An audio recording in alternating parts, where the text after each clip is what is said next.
So చాలామంది వాళ్ళ patient files పట్టుకొని నన్ను జనరల్గా అడిగే క్వశ్చన్ ఏంటంటే, సార్ గ్రేడ్ 3 డిసీజ్ అంటున్నారు, అంటే లాస్ట్ స్టేజా ఏంటి, లేదా స్టేజ్ 1 కానీ గ్రేడ్ 1 కానీ స్టేజ్ 4 అంటున్నారు, అర్థం కావట్లేదండి, అసలు గ్రేడ్ అంటే ఏంటి, స్టేజ్ అంటే ఏంటి అని అడుగుతారు.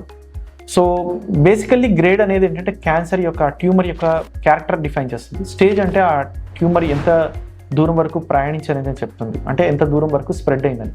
ఫర్ ఎగ్జాంపుల్ ఒక ట్రైన్ తీసుకోండి, ఆ ట్రైన్ వైజాగ్ నుంచి హైదరాబాద్ వెళ్ళాలనుకోండి.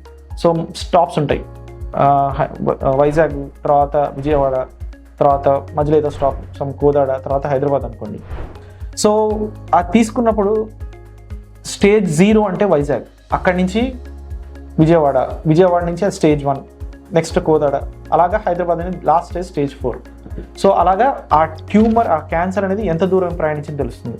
మరి గ్రేడ్ అంటే ఏంటంటే అందులో ప్యాసింజర్ ఉంటుంది, ఎక్స్ప్రెస్ ఉంటుంది, సూపర్ ఫాస్ట్ ఉంటుంది. So passenger is grade 0, grade 1, so express is grade 2 and super fast is grade 3. So అది ఎంత వేగంగా ప్రయాణించగలదు అనేది చెప్పేది గ్రేడ్ 3. సో దీనివల్ల మనకి ఏ ఇన్ఫర్మేషన్ వస్తుంది అంటే, సో ఈవెన్ దో స్టేజ్ 1 ఉన్నా కానీ గ్రేడ్ 3 డిసీజెస్ మళ్ళీ రికర్ అయ్యే ఛాన్సెస్ ఎక్కువ ఉంటాయి. సో ఎక్కువ గ్రేడ్ ఉంది అనుకోండి, ఆ రికరెన్స్ ఛాన్సెస్ ఎక్కువ ఉంటాయని, అంతేగాని ఆల్రెడీ స్ప్రెడ్ అయిపోయిందని అర్థం కాదు. గ్రేడ్ 1 నుండి స్టేజ్ 4 ఉన్నా కానీ అది అంత మంచి విషయం కాదు. సో పేషెంట్ ఒకవేళ గ్రేడ్ 1 అండ్ స్టేజ్ 1 ఉన్న one of the best combination, completely curable condition అన్నట్టు చాలా వరకు.